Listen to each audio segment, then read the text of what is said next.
Preliminary research, interview and video footage analysis. Philip Szabo was, for want of a better phrase, a real piece of work. In interviewing Bryce Thomas, those were his exact words regarding his childhood friend. From what Bryce had told me about him, he was right. Yeah, we didn't grow up in the nicest of places. He had it rough more than most, though. Couldn't help but like him, though. We had history. Bryce described the lifestyle of the late Sabs to me in painstaking detail. From his crimes to his family, I was subject to intricate details about Philip Szabo's life that I wasn't entirely certain were relevant to my investigation, most of which have been omitted from my write-up of Bryce's words. He never did me no harm, let's get that straight, but the man was a psycho. Unstable. Cut a guy's fingers off once. Sold all sorts of shit, too. Started when we were teenagers. He got in with some older bloke who was dealing in that. Was the best chance he had, I guess. Single Polish mum who got knocked up by a gypsy, and then he got orphaned in a car crash and got raised by his godfather. He was like the real old guard of proper Cockney folks. Reformed and clean, but, still hard as nails. You ever seen Lockstock? I told him I hadn't, to which he started talking about how Philip's godfather acted in a way that was reminiscent of a character from the movie Lock, Stock and Two Smoking Barrels. Bryce later explained how he lost contact with, and subsequently got back in touch, with Philip. The way shit was going for him, I didn't want to get dragged into it. I drive lorries. Suits me just fine. I wanted a normal job. He found me on Facebook a few years after we last spoke because he wanted me to look into something with him. I thought it was that he wanted me to smuggle some shit over the channel or, that sort of thing, because that's one of my routes. So I told him I wasn't interested. I've been asked to smuggle shit. A lot. Even got asked to hide some girls in my lorry one time. I called the police on the sick fuck who asked. Oh, sorry, I'm getting off topic here anyway. Sam started going on about how it'd be just like old times and that, talking about when we were kids and we used to go and watch that ghost hunting program on TV. Finally, we were heading towards having a conversation about the intended topic. I asked for more information about the nature of what Philip revealed to Bryce prior to them reuniting in person. He never really let on, but I figured it would be alright to catch up. To be honest, I didn't really give a shit about all the ghost hunting stuff. We used to explore the woods looking for ghosts and that when we were kids, but to me it's just a bit of fun. I think he held on to the ghost stories a bit too much because of his mum, though.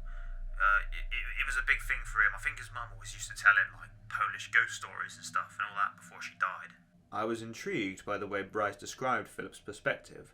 I mentioned that I would have liked to interview Szabo himself, and that it was a shame he was no longer able to tell the story, in his own words. Bryce and I made some more small talk, before I inevitably asked about their final ghost hunting venture. I asked Bryce when Philip told him about what he had planned for the trip. Yeah, see, that's the thing. I didn't really know exactly what we were getting into.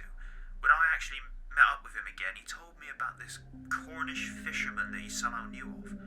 He was going on and on about him. I had no idea how they met, but according to Sabs, this chap was saying there were ghost islands off the coast.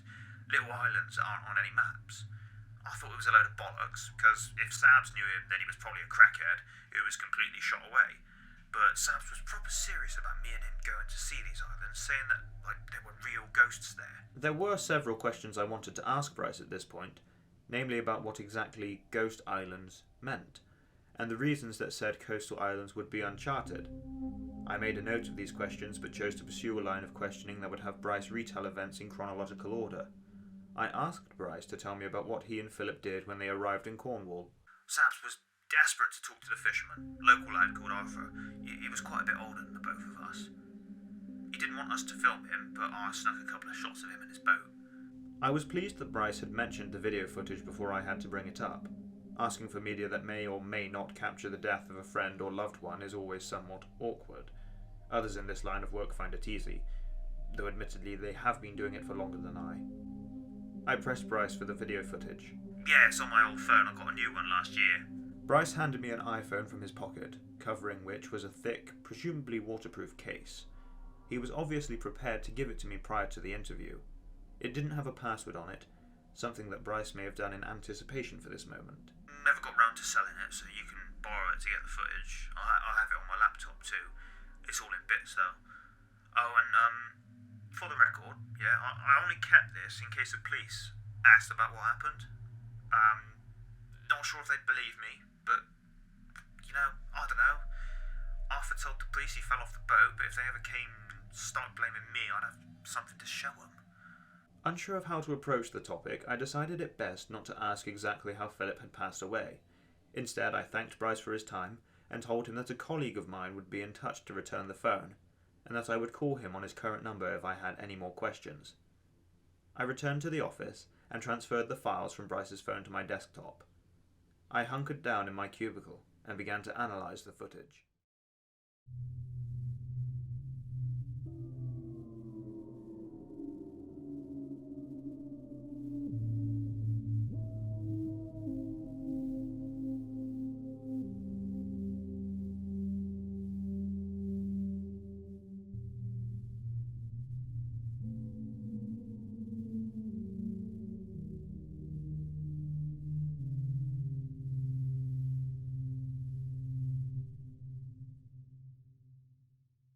Videos 1 to 5.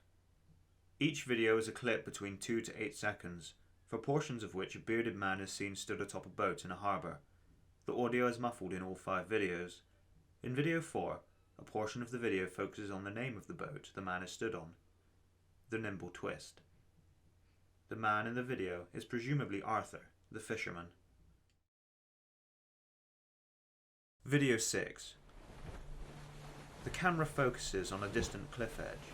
The zoomed view is juddering and wobbling, then pans right to a man with a shaved head. The scene is accompanied by the noise of the boat's engine. Above a black tracksuit, the man dons a fluorescent life jacket. The camera zooms in and out of his face. "Sabby!" A familiar voice, Bryce Thomas, calls out to him in a mocking tone, his voice oscillating to a comical, ghostly effect. "Sabby!" Bryce, the cameraman, continues.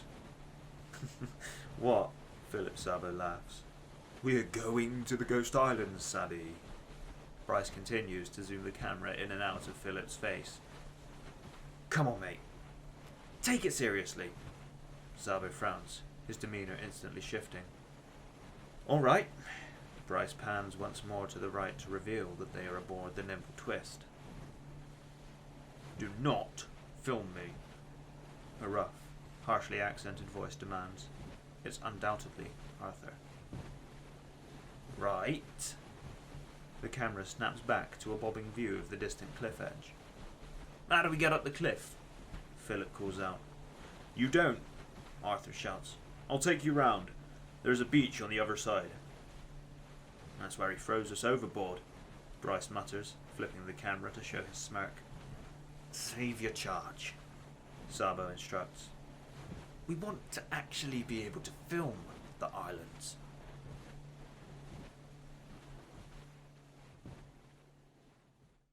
Video 7.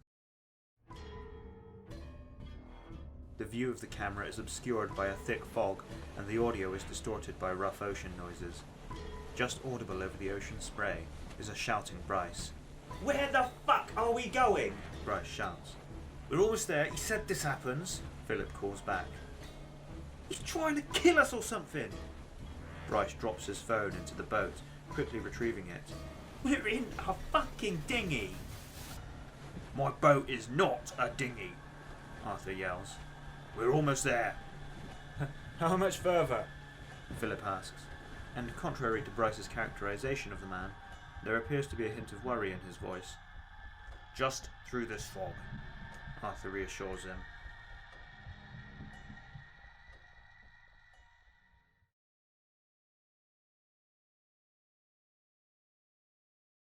Video 8. The boat is steady, only gently rocking, as Bryce films a gentle beach through a fading fog. The noise of the engine no longer provides an undertone to the footage, but instead the sounds of seagulls and smooth waves overlay a sense of serenity. Arthur abruptly interrupts the scene of tranquility with a harsh comment.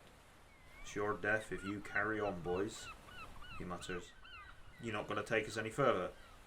Bryce grumbles. "Course not," Arthur laughs. "I'm not going past the fog barrier." "Fog's gone," Bryce notes. Indeed, the obfuscating fog had all but disappeared. Only little remnants of mist remain. Let's go, you two go in, Arthur says.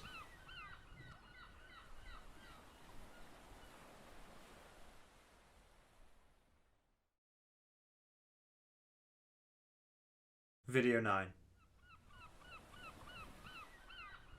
Philip and Bryce stand on a sandy shore, while Bryce films two blow-up rings with paddles strewn across the sand.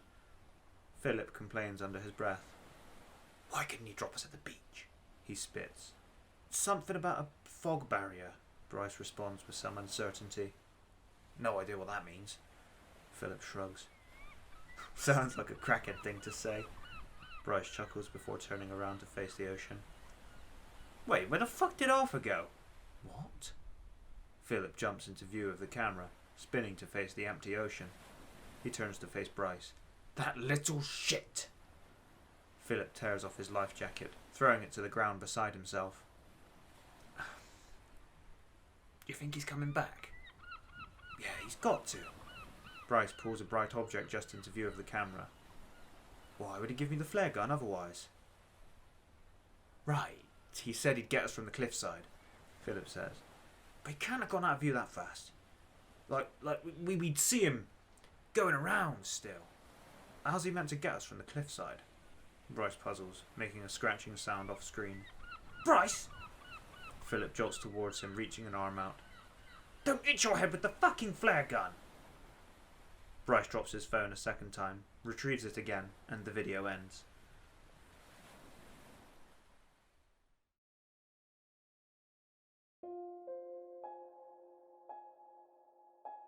Video 10. Go. Bryce shakes the camera up and down in a nodding motion. The shot consists of a row of red brick houses on a cobbled street. Stone brick walls mark out boundaries between each terraced home. Gentle creeping vines of ivy subtly make their way along each wall in a twisting pattern, one that stretches the length of the frame. The houses all share another similarity. Their windows are all obfuscated, covered with newspaper. Off the coast of Cornwall. Philip steps into view of the camera. We are on what the locals call a ghost island. Pretty sure it's just you and Arthur. Bryce interrupts. For fuck's sake, Philip grumbles through clenched teeth. Whatever, just come and film the flower. Bryce approaches the centremost garden of the terraced houses and leans over the stone brick wall to reveal a large, pale pink flower. It has 3 petals, one of which is notably longer than the others. There it is, Bryce says. This weird flower in some bloke's garden. It's not some bloke's garden. Philip pokes the flower. Who'd even live here? And why have there been no people at all since we got here? So why are there houses? Bryce asks. Before Philip is able to respond, the pair focus their attention back to the flower, which begins to move and wriggle as a result of being prodded by Philip. The stem droops, and the flower head slowly sinks downwards towards the gravel of the garden path. Bryce begins to speak, but Philip hushes him. The flower head shimmies, before abruptly launching itself using the long petal. As it lands, the 2 shorter petals stabilize it. It continues to jump, hopping its way down the garden path. You getting this? Philip whispers as Bryce zooms in on the creature. The flower creature reaches the door of the red brick house, then jumps with enormous force onto the letterbox. It writhes as it latches onto the flap before worming its way inside the house. Philip begins to walk down the garden path towards the door of the house. Where the bloody hell are you going? Bryce hisses. Get back from there. This is what we came here for, Philip scoffs. That flower was weird as fuck, Bryce warns. What if it was, I don't know, an alien? An alien? Philip stops in his tracks, turning to face Bryce. Yeah, maybe. Have you ever seen a flower like that before? We're on a ghost island. Why would it be an alien? Philip manages to stifle a laugh. Sab, shut up. Bryce fumbles, almost dropping his phone a 3rd time as he points at Philip. Would you stop dropping your phone? Philip storms towards Bryce. The two of them muddle about with the phone for a moment, until Philip steps back and looks directly into the lens. Is the Velcro tight enough? Philip asks. I reckon so. Bryce gives 2 thumbs up, both hands visible in the frame. Oh, good thing I kept the life jacket on. Yeah, good thing you're a fucking idiot. Philip spins and paces rapidly towards the door. Let's go look. The pair stand before the door. Philip knocks on the door. The pair wait for a moment, but nobody answers. Bryce steps back a few paces, and Philip crouches. He gently lifts the flap of the letterbox and peers in through the gap created. Philip pushes his fingers through to lift the second letterbox flap on the inside of the house.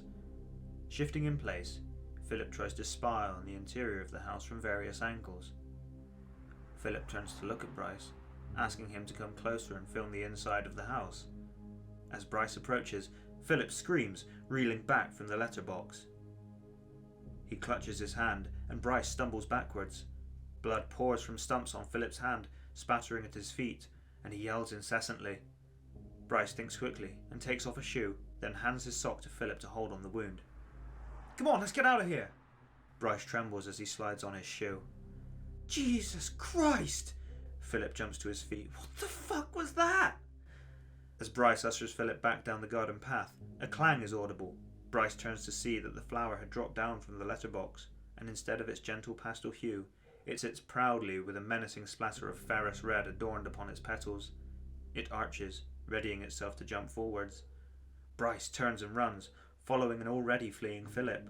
They sprint to the end of the street, and as they turn left onto the next road, they find themselves upon an identical street. To their right, the same row of houses, their red brick exteriors and repeating ivy pattern, eerily similar to that which they had already left behind. The pair continue to run, turning again onto the next street. Again, they are met with the exact same row of houses. A third time, they run, and stop as they reach the same street once more. Bryce drops to his knees, but Philip carries on running. Wait! Bryce pants. Philip doesn't respond, but keeps going to the end of the street, and his only option is to take a left turn. God damn it! Philip shouts. Bryce turns, and behind him, stood with his arms at his knees, is Philip Szabo. We're stuck here, Bryce whimpers through snatched breaths. Philip walks back the way he came, and Bryce turns to see him emerge from the far side of the street. Philip walks back again, and appears from behind Bryce, still holding Bryce's sock to his wound. It's sodden with blood.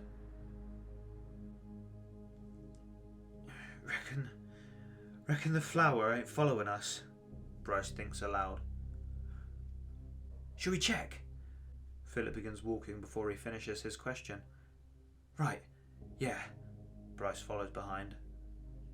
Directly ahead of a skewed welcome mat, the flowerhead creature gurgles atop a pool of blood. A transparent proboscis protrudes from its underside, sloshing inside of which is a deep red from the small puddle left behind by Szabo's injury. The flowerhead seems not to notice the pair observing it. I'm going to stomp on that fucking thing, growls Philip. You think you can take it? Bryce seems uncertain. Yeah. Philip creeps forwards. He lifts a leg over the garden wall, then creeps through the grass towards the flower.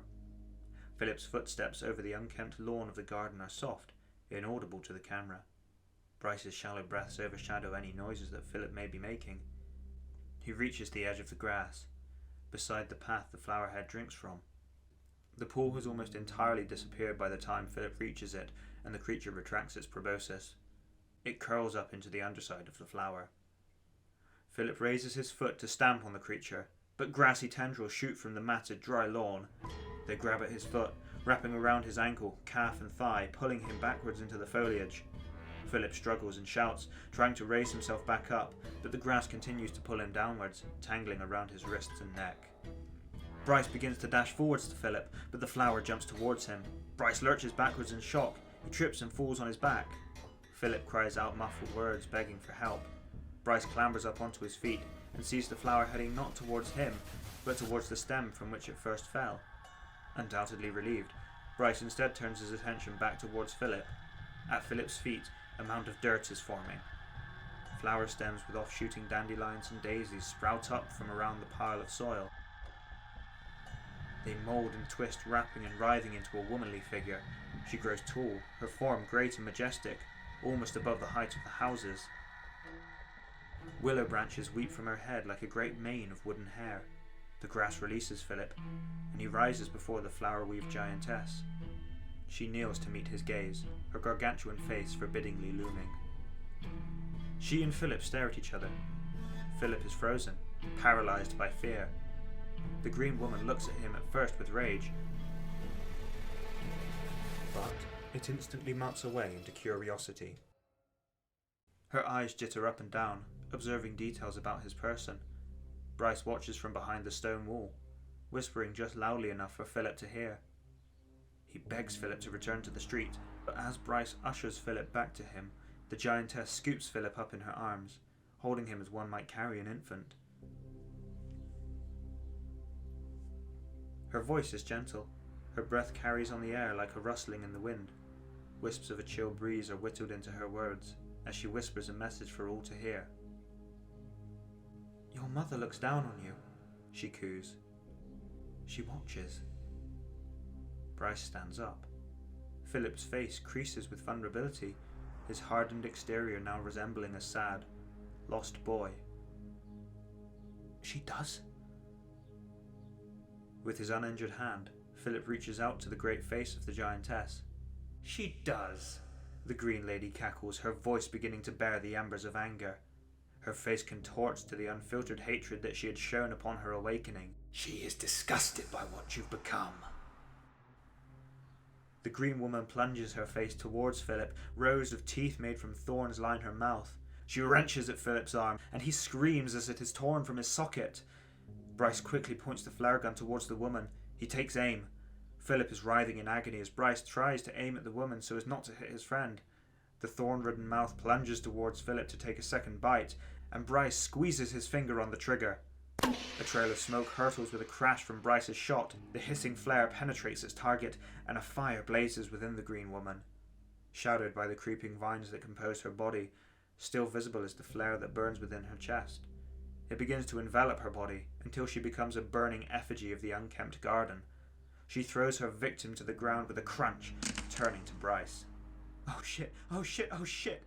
"Oh shit, oh shit, oh shit." Over and over, Bryce repeats the phrase to himself. He prepares to run. He braces for impact, but instead is met with upturned lips and clasped hands from the burning woman. "Good heart," she nods. The woman allows the fire to reduce her to ash, all while smiling at Bryce affectionately. As quickly as she appeared, she was reduced to nothing. Once the burning woman is gone, Bryce dashes to check on Philip. Unfortunately, as he approaches his friend, he realizes there is nothing that can be done. Philip's body is not only burned, but crumpled from the impact in such a way that there is no chance of recovery. Parts of Philip's arm are strewn across the ashen garden. Bryce retches, holding himself up with one hand on the wall. He vomits. After taking some time to recover from the emotional stress of the ordeal, Bryce ends the video.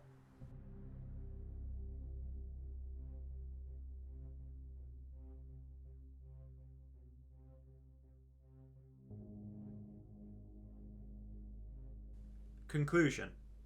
I still have questions to ask Bryce Thomas. How did he leave the island? What did he say to Arthur after the incident? Considering the events that transpired on the Ghost Island, I'd also like to ask Bryce why he didn't inform me of everything during the interview, though he could be unwilling to speak about what happened due to the traumatic experience he underwent. Perhaps that's why he opted to give me the video, rather than to talk about exactly what happened.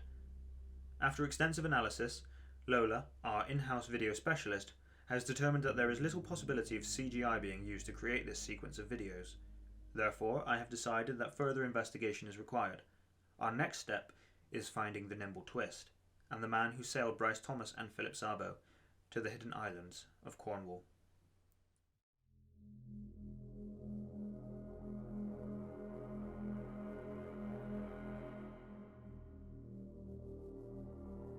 Thanks so much for listening all the way through. This story took me a while to write. It took me a while to record, so I'd appreciate it if you could hit the subscribe button, hit the like button, and as a treat for doing so, here's some outtakes because there were a lot. This is the funniest one, I think. The flowerhead creature gurgles atop a pool of blood. A transparent proboscis protrudes from its. A transparent proboscis. A transparent proboscis. A transparent proboscis. A transparent proboscis. A transparent proboscis. Why did I write this? Oh my god. Why did I write it like this? A transparent proboscis. Oh my days. Ah! Transparent proboscis. Is that even how I pronounce that word? Proboscis. How to pronounce proboscis?